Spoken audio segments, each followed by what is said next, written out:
আসসালামু আলাইকুম শিক্ষার্থীবৃন্দ, নিশ্চয়ই তোমরা সকলেই ভালো আছো এবং সুস্থ আছো।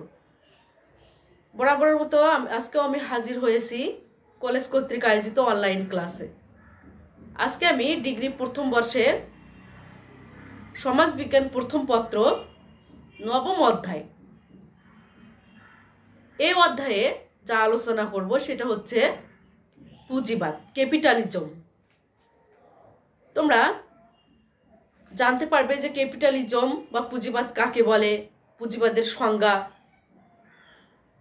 পুঁজিবাদের বৈশিষ্ট্যগুলো এবং ইউরোপে কিভাবে পুঁজিবাদের বিকাশ ঘটেছিল এবং ভারত উপমহাদেশে পুঁজিবাদ বিকাশে বা পুঁজিবাদের উত্থান ব্যাহত হওয়ার কারণগুলো সম্পর্কে আজকে আমরা জানব।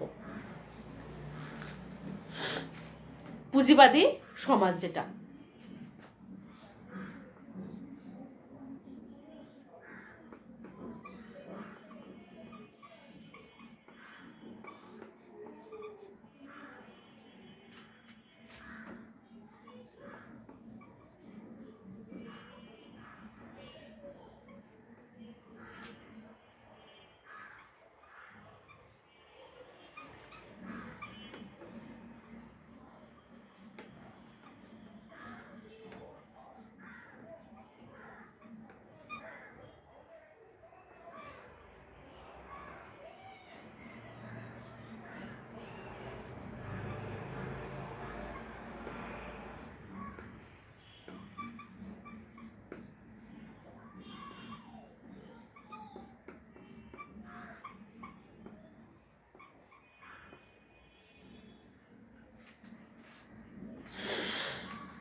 পুঁজিবাদী সমাজ আলোচনা করতে গিয়ে আমাদের জানতে হবে যে পুঁজিবাদ কাকে বলে।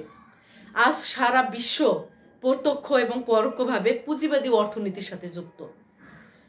মূলত পুঁজিবাদী একটি আগ্রাসী অর্থনৈতিক ব্যবস্থা, যে কোনো ধরনের সমাজ এবং অর্থনীতি পুঁজিবাদের মধ্যে দিয়ে ধ্বংস হয়ে যেতে পারে বা বিলীন হয়ে যেতে পারে।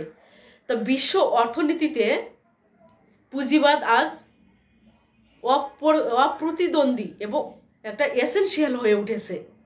তো পুঁজিবাদের সমালোচনা আছে এবং আমরা পুঁজিবাদ পছন্দ করি বা নাই করি, সাম্রাজ্যবাদী বিশ্ব ব্যবস্থায় পুঁজিবাদ বিশ্ব অর্থনীতির একটা মূল নিয়ন্ত্রক। সোভিয়েত ইউনিয়নের পতন এবং সমাজতান্ত্রিক চীনের যে পুঁজিবাদী বিশ্বের সাথে সম্পৃক্ততার মধ্য দিয়ে কিন্তু পুঁজিবাদ যে আজকে একটা চরম সত্য সেটা প্রতিষ্ঠা পেয়েছে। পুঁজিবাদ সমগ্র বিশ্বে বিকশিত হয়েছে। বাংলাদেশ একটি তৃতীয় বিশ্বের দেশ এবং জনবহুল একটি দেশ, অনুন্নত কৃষি প্রধান একটি দেশ। তো প্রাচীন কাল থেকেই এখানে বাংলাদেশের অর্থনীতির মূল নিয়ন্ত্রক হিসেবে কিন্তু কৃষি ব্যবস্থা আমরা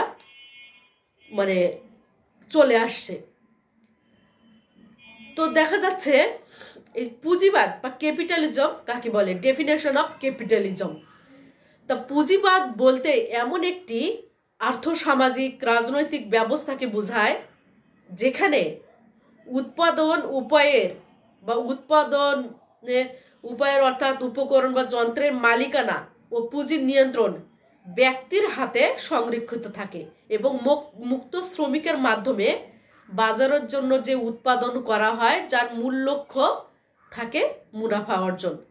তাহলে পুঁজিবাদ বলতে এমন একটি আর্থসামাজিক অবস্থাকে বোঝায় যেখানে আর্থসামাজিক রাজনৈতিক অবস্থাকে বোঝায় যেখানে উৎপাদন উপকরণ মালিকানা হচ্ছে এবং পুঁজির নিয়ন্ত্রণ ব্যক্তির হাতে থাকে এবং মুক্ত শ্রমিকের মাধ্যমে বাজারের জন্য যা উৎপাদন করা হয় তার মূল লক্ষ্য হচ্ছে মুনাফা অর্জন। অক্সফোর্ড অ্যাডভান্স লার্নার্স ডিকশনারিতে এই পুঁজিবাদের সংজ্ঞা দেওয়া হয়েছে। এখানে বলা হয়েছে যে পুঁজিবাদ হচ্ছে এমন একটি অর্থনৈতিক ব্যবস্থা যেখানে দেশের ব্যবসা বাণিজ্য, শিল্প কলকারখানা রাষ্ট্র অপেক্ষা ব্যক্তিগত মালিকানা এবং মুনাফা দ্বারা নিয়ন্ত্রিত। তাহলে অর্থনৈতিক ব্যবস্থাটা হচ্ছে মানে দেশের ব্যবসা বাণিজ্য শিল্প কলকারখানা সেখানে রাষ্ট্রের চেয়ে কি ব্যক্তির হাতে নিয়ন্ত্রিত, এবং এর মূল লক্ষ্য হচ্ছে মুনাফা অর্জন করা। কার্ল মার্কস আবার পুঁজিবাদের একটা সংজ্ঞা দিয়েছে যে পুঁজিবাদ হলো সমাজ বিকাশের একটি বিশেষ স্তর যা সামন্তবাদ হতে উদ্ভূত হয়েছে, যেখানে উৎপাদন প্রণালী কতিপয় লোকের হাতে ন্যস্ত থাকে এবং এর মূল লক্ষ্য থাকে শ্রমজীবী মানে শ্রমজীবী থেকে অধিক শ্রম আদায় করে সর্বাধিক মুনাফা অর্জন করা। এটা কার্ল মার্কসের সংজ্ঞা, পুঁজিবাদের সংজ্ঞা। আবার বিভূষণ তার ডিকশনারি অফ সোশিয়োলজি গ্রন্থে বলেছেন যে মানে পুঁজিবাদ শিল্প সমাজের এমন একটি রূপ যেখানে ব্যাপক অর্থনৈতিক জীবনে যে বৈশিষ্ট্যগুলো বিদ্যমান, অর্থনৈতিক উৎপাদন উপায়ের মনোযোগ এবং নিয়ন্ত্রণ ব্যক্তিগত মালিকানার হাতে ন্যস্ত থাকে। অর্থাৎ সম্পদ যা অর্জিত হয় তা মুক্ত বাজার ব্যবস্থার মধ্য দিয়ে আইনত মুক্ত শ্রমিকের দ্বারা শ্রম সম্পন্ন হয় এবং বাজারে তাদের শ্রম সেবা বিক্রি করতে পারে, এবং অর্থনৈতিক কর্মকাণ্ডের মূল লক্ষ্য এবং প্রেরণা হচ্ছে সর্বোচ্চ মুনাফা অর্জন। তাহলে পুঁজিবাদ হচ্ছে বা ক্যাপিটালিজম হচ্ছে এমন একটি আর্থসামাজিক অবস্থা যেখানে উৎপাদন উপায়ের মালিকানা বা উপকরণের ভূমি থেকে শুরু করে কলকারখানা সবকিছু ব্যক্তির হাতে ন্যস্ত থাকে এবং এগুলোতে শ্রম দেয় শ্রমিকরা, এবং এটা মূল এই উৎপাদন উপকরণ যারা মালিক তাদের মূল লক্ষ্যই থাকে যে অধিক শ্রমের মাধ্যমে মুনাফা অর্জন করা। এই সমাজটাকে বলা হয়েছে পুঁজিবাদী সমাজ। তো এই সমাজে দুইটা শ্রেণী থাকবে, একটা পুঁজিপতি আর একটা শ্রমিক শ্রেণী, মানে যারা পুঁজির মালিক না।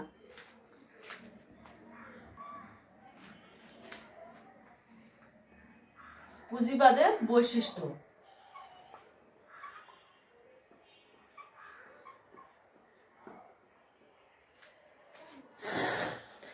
পুঁজিবাদের বৈশিষ্ট্য সমূহ, যে পুঁজিবাদের যেসব সাধারণ বৈশিষ্ট্য রয়েছে সেগুলো হচ্ছে কি আমরা সংজ্ঞাগুলোর আলোকে বলতে পারি যে ব্যক্তিগত মালিকানা এখানে স্বীকৃত রয়েছে।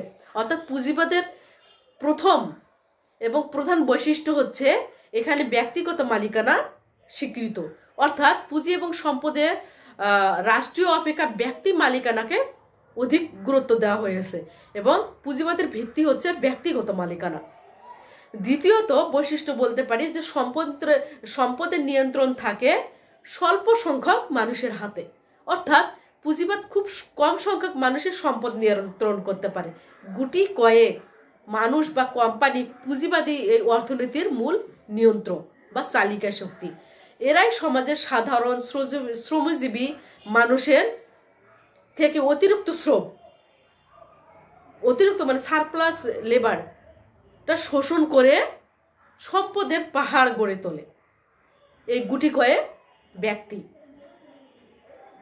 তাহলে পুঁজিবাদ সমাজ ব্যবস্থা আমরা একটা দেখতে পাচ্ছি, এখানে হচ্ছে অধিকাংশ মানুষ থাকে শ্রমজীবী, অর্থাৎ পুঁজিবাদী আর্থসামাজিক ব্যবস্থায় যে অধিক সংখ্যক মানুষের মানে ব্যাপক সংখ্যক মানুষে কিন্তু শ্রমিক হিসেবে কাজ করে থাকে, অর্থাৎ শ্রমে হচ্ছে পুঁজিবাদী অর্থনীতির মূল ধন বা মূল চালিকা শক্তি। একজন পুঁজিপতি হাজার হাজার শ্রমিককে নিয়ন্ত্রণ করে এবং সমাজে পুঁজিপতি এবং শ্রমিকের যে হারটা আনুপাতিক হারটা এটা বিশাল একটা পার্থক্য। তাহলে পুঁজিবাদী সমাজ ব্যবস্থায় অধিকাংশ মানুষই হচ্ছে শ্রমজীবী এবং এই পুঁজিবাদী সমাজ ব্যবস্থা আরেকটি বৈশিষ্ট্য হচ্ছে মুনাফা অর্জনই হচ্ছে মূল লক্ষ্য বা উদ্দেশ্য, এবং মানুষ এক সময় শুধু নিজস্ব প্রয়োজন পূরণের লক্ষ্যে কিন্তু তারা কি করত উৎপাদন করত, কিন্তু আমরা পুঁজিবাদী সমাজ ব্যবস্থায় দেখছি যে উৎপাদনে মুনাফা অর্জনের ভিত্তিতে পুঁজি এবং সম্পদের বৃদ্ধি করাই হচ্ছে মূল লক্ষ্য। এবং আরেকটি বৈশিষ্ট্য হচ্ছে যে উৎপাদন করা হয় বাজারে বিক্রয়ের জন্য, অর্থাৎ পুঁজিবাদী সমাজ ব্যবস্থায় যে উৎপাদন করা হয় সেটা হচ্ছে বাজারটা কিন্তু খুব গুরুত্বপূর্ণ ভূমিকা পালন করে। কারণ বাণিজ্যিক ভিত্তিতে ব্যাপক যখন উৎপাদন করা হয় সেটা কিন্তু বাজারে বিক্রয়ের জন্যই কিন্তু এই লক্ষ্যে কিন্তু উৎপাদনটা করা হয়।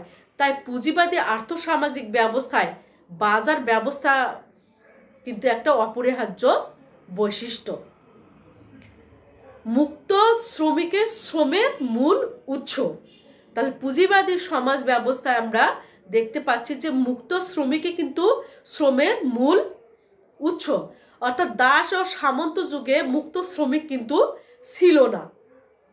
দাস সমাজে আমরা দেখেছি যে দাসরা ছিল আবদ্ধ, তাদের কোনো অধিকার ছিল না। এবং সামন্ত সমাজে আমরা দেখেছি যে এখানে মুক্ত শ্রমিক ছিল না। কিন্তু পুঁজিবাদী সমাজ ব্যবস্থায় দেখা যাচ্ছে মুক্ত ও স্বাধীন শ্রমিক রয়েছে। অর্থাৎ মুক্ত শ্রমিক ছাড়া পুঁজিবাদ কিন্তু কখনো বিকশিত হতো কিনা তা নিয়ে কিন্তু অনেকে সংশয় প্রকাশ করে। তাই মুক্ত শ্রমিক পুঁজিবাদের কিন্তু অন্যতম একটা বৈশিষ্ট্য। আর পুঁজিবাদী সমাজ ব্যবস্থায় মুদ্রা ব্যবস্থা প্রচলিত, কারণ পুঁজিবাদের অন্যতম বৈশিষ্ট্য হচ্ছে মুদ্রা অর্থনীতি। মুদ্রার ব্যবহার ছাড়া কেবলমাত্র বিনিময় প্রথার মাধ্যমে পুঁজিবাদের যে উদ্ভব এবং বিকাশ সেটা কিন্তু কখনোই সম্ভব ছিল না। আধুনিক পুঁজিবাদের নামে লগ্নি পুঁজিবাদ, অর্থাৎ ফিনান্স ক্যাপিটালিজম। অর্থাৎ মুদ্রা ব্যতীত শুধু বিনিময়ের মাধ্যমে কখনোই কিন্তু পুঁজিবাদ বিকশিত হতো না। তাহলে মুদ্রা ব্যতীত বেচা কেনা, লেনদেন, বিনিময় কোনোটি কিন্তু চিন্তা করা যায় না পুঁজিবাদী সমাজ ব্যবস্থায়। এবং পুঁজিবাদী সমাজ ব্যবস্থা আরেকটা আমরা লক্ষ্য করি যে প্রযুক্তির ব্যাপক ব্যবহার। উৎপাদন, প্রশাসন এবং ব্যবস্থাপনার প্রতিটি ক্ষেত্রে দেখা যাচ্ছে প্রযুক্তির ব্যবহার রয়েছে। এবং প্রযুক্তির এই ব্যাপক প্রসার ও ব্যবহার পুঁজিবাদী অর্থনীতির একটা আমূল পরিবর্তন নিয়ে এসেছে। পুঁজিবাদী উৎপাদন এবং আর্থসামাজিক অবস্থানের প্রতিটি ক্ষেত্রে দেখা যাচ্ছে আধুনিক প্রযুক্তির একটা ব্যবহার আমরা লক্ষ্য করি। এ কারণে দেখা যাচ্ছে পুঁজিবাদী ব্যবস্থা থেকে প্রযুক্তিকে যে আমরা আলাদা করব এটার কোনো সুযোগ নেই। দাস এবং সামন্তবাদের মতোই কিন্তু পুঁজিবাদ ও এর বৈশিষ্ট্যের ভিত্তিতে কিন্তু পুঁজিবাদটা আলাদা। কারণ পুঁজিবাদ একটা কি বলবো, চিত্তাকর্ষক একটা ব্যবস্থা। ব্যক্তিগত মালিকানা, ব্যাপক বাজার ব্যবস্থা এবং মুক্ত শ্রমিক, মুদ্রা ব্যবস্থা, প্রযুক্তির ব্যাপক ব্যবহার, এগুলো কি করেছে পুঁজিবাদকে আরো আকর্ষণীয় করে তুলেছে। সমাজ, রাষ্ট্র, অর্থনীতি, রাজনীতি সবকিছু কিন্তু এই পুঁজিবাদের কাছে কি করেছে, নতি স্বীকার করেছে এবং মানুষের মধ্যে মোহ একটা তৈরি করেছে এই পুঁজিবাদ। সে কারণেই কৃষি, অর্থনীতি এবং পুঁজিবাদের বৈশিষ্ট্য একটা নিজস্ব বৈশিষ্ট্য রয়েছে। নগদ অর্থ, প্রযুক্তি বলো, মুক্ত শ্রমিক ব্যবস্থা মানুষকে দিন দিন আকৃষ্ট করেছে। এ কারণে সামন্তবাদ এবং পুঁজিবাদ তার নিজস্ব স্বকীয় বৈশিষ্ট্য ভিত্তিতে পরিচালিত হয়। বিভিন্ন আর্থসামাজিক ব্যবস্থা পুঁজিবাদকে আরো বৈশিষ্ট্যময় করে তুলেছে। তো এই যে পুঁজিবাদের উদ্ভব কিভাবে হয়েছিল, এখন যদি প্রশ্ন আসে যে পুঁজিবাদের উদ্ভব কিভাবে হয়েছিল,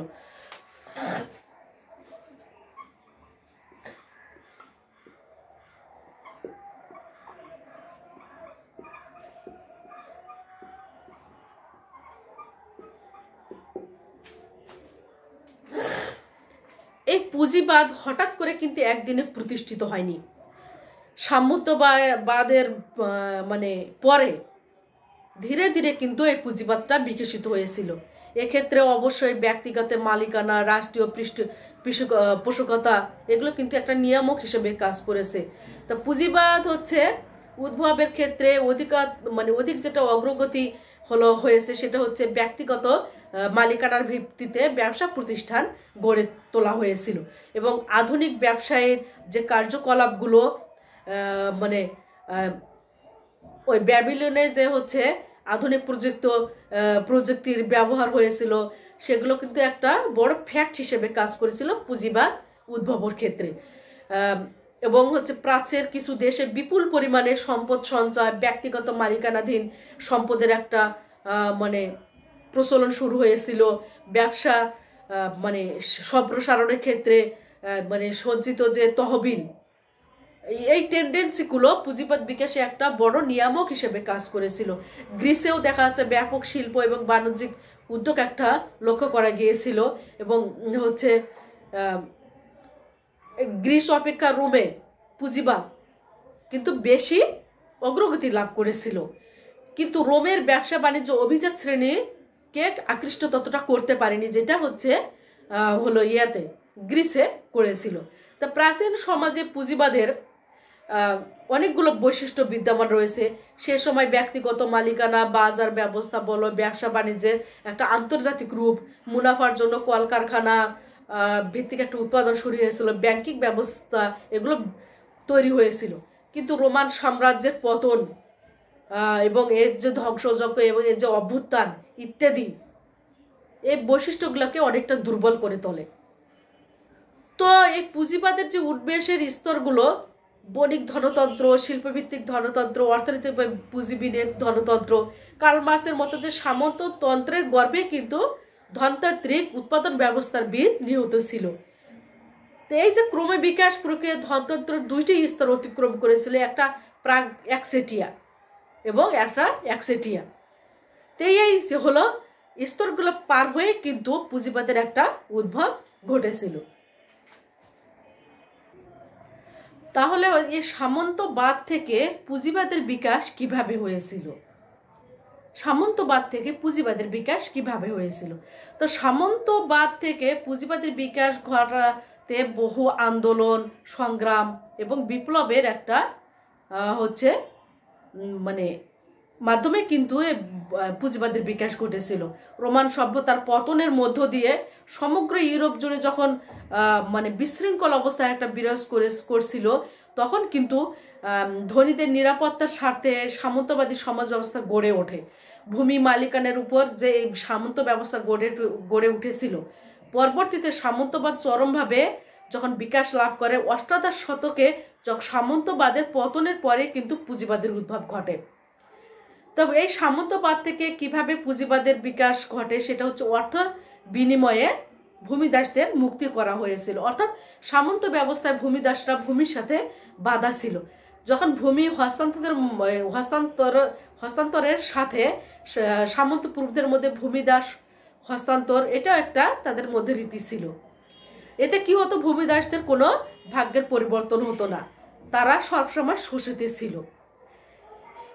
অর্থের বিনিময়ে ভূমিদাসরা মুক্ত হতে পারত। এভাবে এক পর্যায়ে ভূমিদাসের যখন মানে সংকট দেখা দেয় বা স্বল্পতা সৃষ্টি হয়, তখন হচ্ছে ম্যানর, যারা ভূমির মালিক, ম্যানর তার শক্তি হারিয়ে ফেলে এবং ভূমিদাসের অভাবে পুরো সামন্ত ব্যবস্থা মুখ থুবড়ে পড়ে এবং ধীরে ধীরে হচ্ছে পুঁজিবাদী অর্থনীতি অবস্থার একটা সৃষ্টি হয়। এবং আমরা বলছি যে পুঁজিবাদী সমাজ ব্যবস্থার একটা বৈশিষ্ট্য হচ্ছে মুদ্রা অর্থনীতি। যেহেতু দ্রব্য বিনিময় আর বিনিময় প্রথা থাকলো না, অর্থের প্রচলন শুরু হলো, দূর দূরান্তের পণ্য সামগ্রী বহন করে নিয়ে যাওয়া কষ্টকর ছিল এবং জমিদার, ব্যবসায়ী সকল দ্রব্য মানে সকলে তারা দ্রব্য বিনিময়ের মাধ্যমে মানে অর্থের একটা প্রচলনের তারা প্রয়োজন অনুভব করলো। এবং যেহেতু ভূমিদাসরা আরো বেশি মানে অর্থ উপার্জনের দিকে তারা ঝুঁকে পড়লো, সকল ক্ষেত্রে অর্থের প্রচলন যখন ঘটলো, তখন হচ্ছে দ্রব্য বিনিময়ের প্রথাটা কি হলো, মানে বিনিময় প্রথাটা আর থাকলো না। অর্থের প্রচলন শুরু হয়ে অর্থনৈতিক গতিশীলতা বৃদ্ধি পেল এবং যা পুঁজিবাদী সমাজ মানে গড়ে ওঠার পেছনে একটা ভূমিকা পালন করেছিল। তারপর ভূসম্পত্তি হস্তান্তর। সামন্তবাদ থেকে পুঁজিবাদী সমাজ ব্যবস্থা হলো আসার পেছনে একটা কিন্তু ভূসম্পত্তি হস্তান্তর, অর্থাৎ ভূমিদাসরা অর্থের বিনিময়ে মুক্তি লাভ করতে পারত। যেহেতু এক পর্যায়ে ভূমিদাসদের হচ্ছে অভাব যখন দেখা দেয়, তখন সামন্ত প্রভুরা ভূমিদাসদের হচ্ছে জমি ইজারা দিতে শুরু করে এবং কৃষকরা জমি যখন নিত, স্বাধীনভাবে চাষাবাদের মাধ্যমে কৃষকরা আরো লাভবান হতে থাকে। এভাবে তারা প্রচুর সম্পদের মালিক হতে থাকে এবং কৃষকরা ভূমিদাসের যেহেতু অভাব, বছরের পর জমি তারা ইজারা দেয়। এ প্রথা দীর্ঘ সময় যখন চলতে থাকে 16 শতাব্দীতে ভূমির সামন্ত প্রভুরা প্রত্যক্ষভাবে তাদের নিয়ন্ত্রণ হারিয়ে ফেলে এবং ব্যক্তিগত মালিকানা যখন ভূমি চলে যায় এবং ভূমি হস্তান্তর হতে থাকে, ভূমিতে ব্যক্তিগত মালিকানার উপস্থিতি কিন্তু পুঁজিবাদ বিকাশের পথ আরো কি করেছিল, আরো প্রশস্ত করেছিল।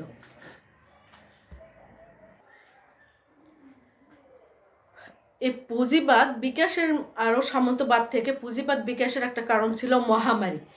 1348 এবং 1348 থেকে 1349 সালে ইউরোপে মহামারী দেখা যায়।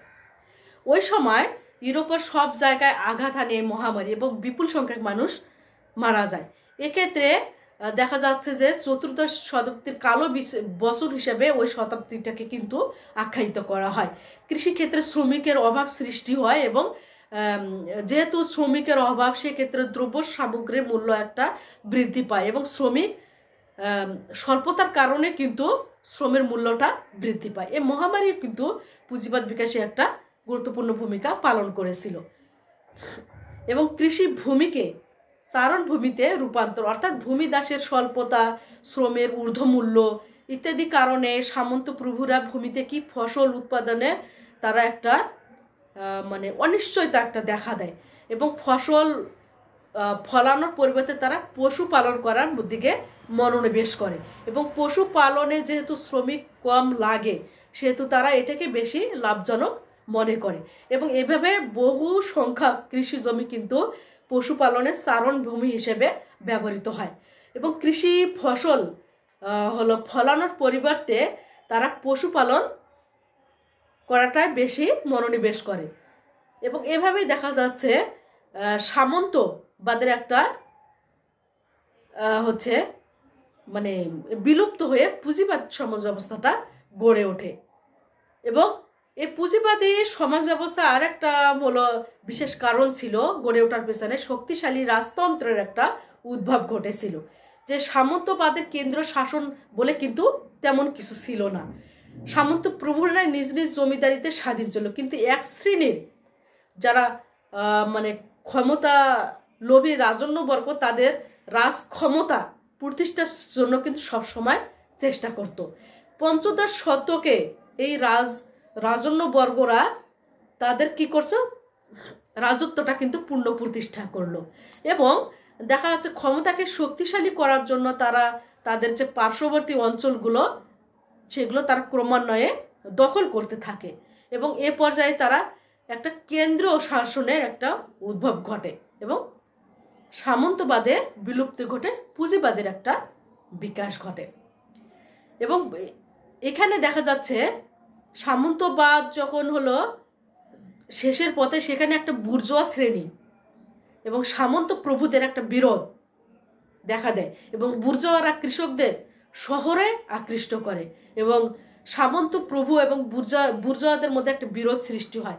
এই বিরোধের ফলে সামন্ত প্রভুদের কি করতে হয়, পরাজয় বরণ করতে হয় এবং বুর্জোয়ারা তাদের ক্ষমতাটা প্রতিষ্ঠিত করে এবং আরও দেখা যাচ্ছে যে ইন্টারনাল এবং বৈদেশিক যে বাণিজ্যের এই প্রভাবটা বিশেষ ভূমিকা পালন করে। সাম্রাজ্য বিস্তারের জন্য শ্রমিকের যেহেতু প্রয়োজন হয়, এভাবে মানে ধীরে ধীরে সামন্তবাদের পতন ঘটে এবং পুঁজিবাদ বিকাশ লাভ করে। তো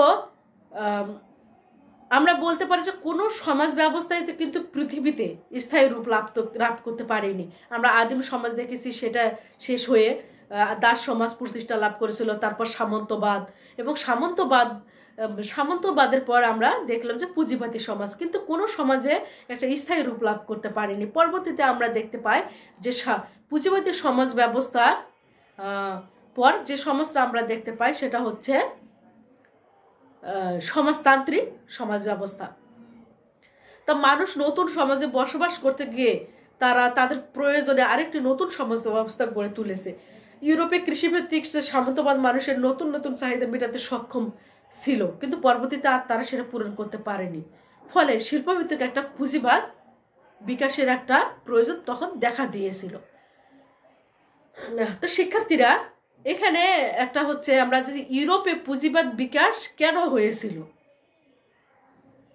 তো ইউরোপে পুঁজিবাদ বিকাশের কারণ সমূহ কি?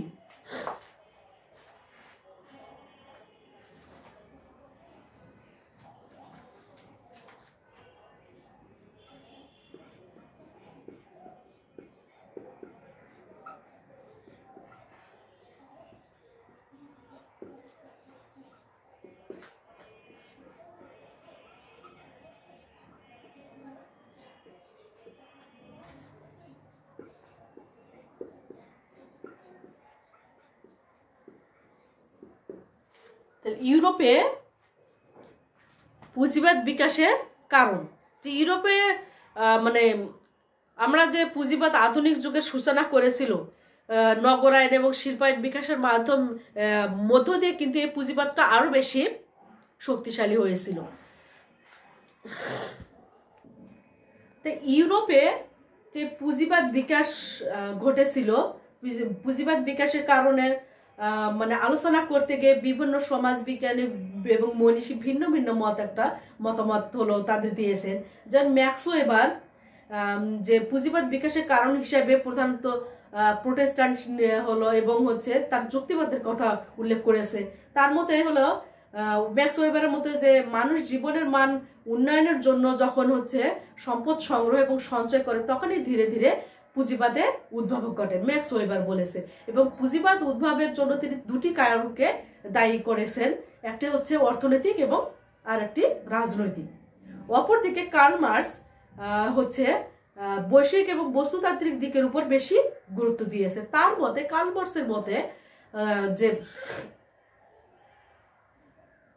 ঐতিহাসিক বস্তুবাদের অমুক নিয়মেই কিন্তু উৎপাদন কৌশল এবং উৎপাদন সম্পর্কে ক্রমাগত পরিবর্তনের কারণে সমাজতন্ত্রের অসঙ্গতি দেখা দেয় এবং সামন্ততন্ত্রের অবক্ষয়ে পুঁজিবাদী সমাজের একটা ভিত্তিমূল তৈরি হয়, কার্ল মার্কসের মতে। এছাড়াও পুঁজিবাদ বিকাশে রেনেসাঁ অর্থাৎ পুনর্জাগরণে শিল্প মানে একটা হলো বড় ভূমিকা পালন করেছিল। অর্থাৎ হচ্ছে রেনেসাঁ অর্থাৎ যে পুনর্জাগরণ, এখানে শিল্প সাহিত্য ক্ষেত্রে পুনর্জাগরণ।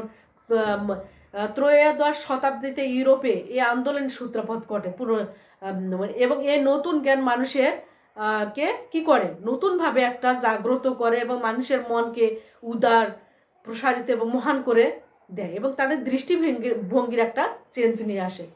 তো রেনেসাঁর উল্লেখযোগ্য অবদান হলো মানবতার বিকাশ এবং মানুষ কি করে পার্থিব জীবন মর্যাদা এবং বর্তমান জীবন এবং ক্রিয়াকর্মকে প্রাধান্য দিয়েছিল। তো মানবতাবাদের বিকাশের ফলে কিন্তু ইউরোপে পুঁজিবাদের বিকাশ ঘটানোর ক্ষেত্রে একটা বিশেষ ভূমিকা পালন করেছিল। আরেকটা দেখা যায় ধর্ম সংস্কার আন্দোলন। 16 শতাব্দীর ধর্ম সংস্কার যে আন্দোলন, সেটা হচ্ছে পুঁজিবাদ বিকাশে একটা উল্লেখযোগ্য ভূমিকা পালন করেছিল। যে ধর্মীয় হলো জার্মানিতে ধর্ম, রাজনীতি, ব্যক্তি জীবন সব ক্ষেত্রেই হচ্ছে মিথ্যাচার উপস্থিত ছিল। ধর্মীয় প্রতিষ্ঠানের পাদ্রীরা ছিল অধিকাংশ জমির মালিক, তারা বিভিন্ন দুর্নীতি করত এবং অপকর্মের সাথে তারা জড়িত ছিল। তাই পাদ্রীদের বিরুদ্ধে এক পর্যায়ে তারা আন্দোলন শুরু হয় এবং ধর্ম সংস্কার আন্দোলনে সফলতা লাভ করার ফলে মানুষকে পরিশ্রম করা, মুনাফা অর্জন করার প্রতি একটা উদ্বুদ্ধ করে। এভাবে পুঁজিবাদ বিকাশের পর হলো উন্মোচিত হয়েছিল ইউরোপে। এবং শিল্প বিপ্লব 1780 সাল থেকে 1850 সালের মধ্যবর্তী সময়ে একটা হচ্ছে দীর্ঘ সময়ব্যাপী সামাজিক বিপ্লব ইউরোপ সহ বিভিন্ন দেশের অর্থনীতি, রাজনীতি, চিন্তাধারা যে আমূল পরিবর্তন নিয়ে আসে, তাই সেটা হচ্ছে শিল্প বিপ্লব। তাই শিল্প বিপ্লব কি করেছিল, একটা পরিবর্তন নিয়ে এসেছিল, যার মাধ্যমে একটি কৃষি নির্ভর অর্থনীতি শিল্পভিত্তিক অর্থনীতিতে রূপান্তরিত হয়েছিল এবং এই শিল্প বিপ্লব মানুষকে কর্মঠ এবং পুঁজিবাদী হতে সাহায্য করেছিল। এছাড়া ইউরোপে পুঁজিবাদ বিকাশের অন্যান্য কারণের মধ্যে আমরা বলতে পারি যে সামন্তবাদের অবসান। সামন্তবাদ ভূমিদাসদের যে হলো ছিল, সেটা হলো অবসানের পরে স্বাধীন ব্যবসায়ী শ্রেণীর একটা উদ্ভব ঘটে। এবং আরেকটা হচ্ছে ইউরোপের পুঁজিবাদ বিকাশের কারণসমূহের মধ্যে ব্যক্তিগত মালিকানা, বুর্জোয়া শ্রেণীর উদ্ভব হয়েছিল এবং বণিক শ্রেণীর উদ্ভব ঘটেছিল। ব্যবসা বাণিজ্যর ক্ষেত্রে একটা দেখা যাচ্ছে যখন একটা শ্রেণী ব্যবসা বাণিজ্যের মাধ্যমে বিপুল ধন সম্পদ মালিক হয়ে ওঠে এবং একটা বণিক শ্রেণীর উদ্ভব ঘটে, এভাবেই দেখা যাচ্ছে। এবং ঔপনিবেশিক একটা নীতি, ঔপনিবেশিক একটা শক্তি ধীরে ধীরে একটা বিপুল ধন সম্পদের পাহাড় গড়ে তোলে এবং এভাবে হচ্ছে ধীরে ধীরে ইউরোপে পুঁজিবাদের বিকাশ ঘটেছিল। তাছাড়াও মুক্ত বাণিজ্যে মুক্ত একটা বাণিজ্যিক শহরের উন্নতি ঘটেছিল। অর্থাৎ শহর গড়ে ওঠার ফলে হচ্ছে কুটির শিল্পজাত দ্রব্য থেকে শুরু করে মানে বিভিন্ন প্রোডাক্ট বিক্রয়ের জন্য মানে শহরকে কেন্দ্র করে একটা বাণিজ্যিক শহর বা শিল্প অঞ্চল গড়ে উঠেছিল। যান্ত্রিক প্রযুক্তির একটা ব্যবহার, কলা কৌশল আবিষ্কার হয়েছিল। এখানে হচ্ছে কলকারখানার একটা আমূল একটা এই প্রযুক্তির ব্যবহার ফলে, যান্ত্রিক একটা কলা কৌশল আবিষ্কারের ফলে একটা শিল্প কলকারখানায় একটা ব্যাপক পরিবর্তন আসে এবং যোগাযোগ ব্যবস্থার উন্নতি ঘটে। এর ফলে কি হয়, শিল্প পণ্যের মানে প্রক্রিয়াকরণ, যেটা বাজারজাতকরণ ও মুনাফা অর্জন সহজ হয়ে ওঠে, যা পুঁজিবাদ বিকাশে একটা বড় ভূমিকা পালন করেছিল। এছাড়াও মুদ্রার প্রচলন আমরা বলেছি যে পুঁজিবাদ বিকাশে একটা বড় ভূমিকা পালন করেছিল, সেটা ইউরোপে। এই জন্য পুঁজিবাদ বিকাশটা সবচেয়ে বেশি ঘটেছিল, যা ভারতীয় উপমহাদেশে পুঁজিবাদটা সেভাবে বিকশিত হয়নি। মানে পণ্য বিনিময়ের ক্ষেত্রে সোনা এবং রূপার মুদ্রার যে একটা প্রচলন হয়, কিন্তু দূর দেশে এগুলো কি বহন করার সমস্যা ছিল, ফলে দেখা যাচ্ছে কাগজের মুদ্রার প্রচলন ঘটে এবং বহনযোগ্য সুবিধা পাওয়া যায়, যা দ্রুত পুঁজি বিকাশে একটা সুইটেবল বা মানে একটা বড় ফ্যাক্ট ছিল। এবং হচ্ছে প্রকৃতপক্ষে ইউরোপের অর্থনীতি ছিল কৃষি পদ্ধতি উপর নির্ভরশীল। সেই যুগে ধ্যান ধারণা এবং যুগ দর্শন পুঁজি বিকাশের একটা বড় বাধা ছিল। চিন্তা জগতে একটা বৈপ্লবিক পরিবর্তনের আশায় মধ্যযুগীয় ধ্যান ধারণার স্থলে উদার একটা দৃষ্টিভঙ্গির সৃষ্টি হয়। এই দৃষ্টিভঙ্গিটা ছিল উদার, প্রগতির সহায়ক এবং শান্তির লক্ষ্য। তাই এই আলোচনার মাধ্যমে আমরা বলতে পারি যে পুঁজিবাদের উদ্ভবের মধ্যযুগে যে অবসান এবং আধুনিক যুগের একটা উদ্ভব ঘটায় এবং ইউরোপে শিল্প বিপ্লব সংগঠিত হয়, যার প্রত্যক্ষ ফল ছিল পুঁজিবাদের বিকাশ। এবং এভাবেই দেখা যাচ্ছে পুঁজিবাদের বিকাশ ঘটেছিল, যা প্রকৃতিগতভাবে ইউরোপ থেকে ছিল ভিন্ন। তো হলো দেরি করে হলো পৃথিবীর সব জায়গায় বর্তমানে পুঁজিবাদের একটা বিকাশ আমরা লক্ষ্য করি। তো শিক্ষার্থীরা, আজকে এ পর্যন্তই, দেখা হবে পরবর্তী ক্লাসে। আল্লাহ হাফেজ।